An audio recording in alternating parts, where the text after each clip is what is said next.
Let me take this through to Major Muhammad Ali Shah.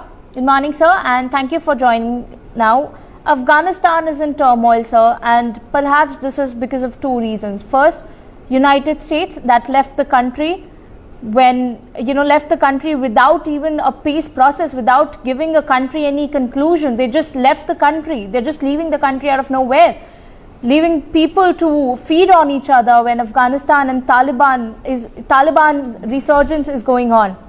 Secondly, it's Pakistan who has been in denial. Pakistan for so many years, even when FATF blacklisting and the meetings used to continue, they never used to admit that they have any terrorists on ground in Pakistan, or they either used to send them to jail in terms of money laundering or financing terror, but they never used to accept that they have a terrorist on ground in their own country, in their own soil. This gives a clear message. This is actually a proof that how Pakistan is actually helping Taliban's resurgence in Afghanistan. Your thoughts are what should be the next step is my question. See, when the Afghanistan Vice President Mr. Abdullah Saleh, he seemed with so much of confidence and conviction that the Pakistan military, the Air Force and the army is supporting Taliban. And though he hasn't surfaced any evidence as yet, but he says that he is willing to surface the evidence if required. And he says with so much of conviction, there's no smoke without fire. There must be definitely something to it. And of course, they saw the Pakistan Air Force aircraft very close, 10 kilometers close to the border area. So certainly there could be an element of support over there. Secondly, Pakistan, as we all know, is right now in grey area of FATF. It's likely to get blacklisted, in fact, and especially when they send Hafiz Saeed inside jail custody for charges of sponsoring terror, financing terror, not for terrorist activities. So indirect charges. And let me tell you, his treatment inside the jail would be not less than a 5-star or 7-star hotel for that matter. So they are very good at playing these mind games with people coming over to link their minds to project that they are trying to do something, but on ground, I don't think there would be anything.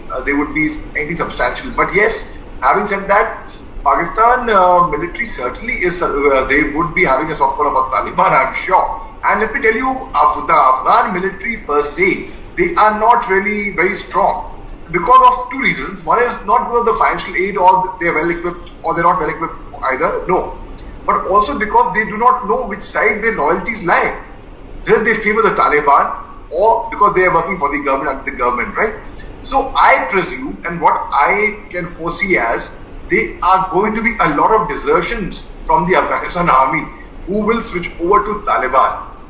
And also because Pakistan is actually favoring Taliban, they have a concept of two different Talibans. One is good Taliban and bad Taliban. A good Taliban would be the one which is favoring Pakistan, working in their interest, working against the Indian interest, is good Taliban for Pakistan. And the bad Taliban would be the Taliban over there, which is working against the interest of Pakistan. So, and especially when the US withdrew its troops overnight, and without informing the Afghan authorities, Afghanistan is in for serious trouble and they have asked for support. Like Turkey, for example, Erdogan, the president of Turkey, had said, if the US withdraws our NATO ally of US, we are NATO allies, so we will provide support to the Hamid Karzai airport and to the diplomatic areas in Afghanistan. But on what authority? Was it on NATO authority? Was it on bilateral ties, or were they hoping to be invited in by Afghanistan to send them support? Afghanistan is now going to be requesting India for support.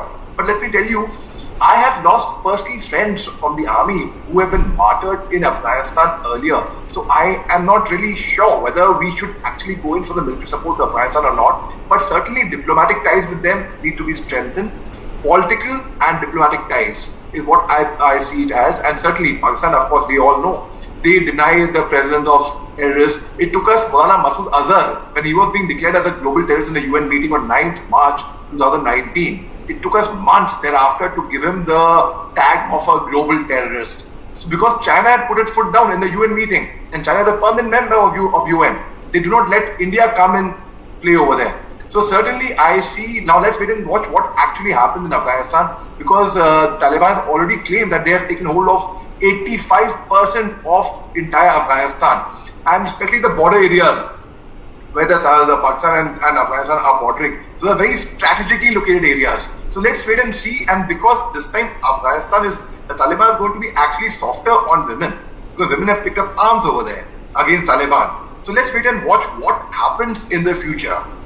Right, sir. Thank you so much for joining us on the broadcast.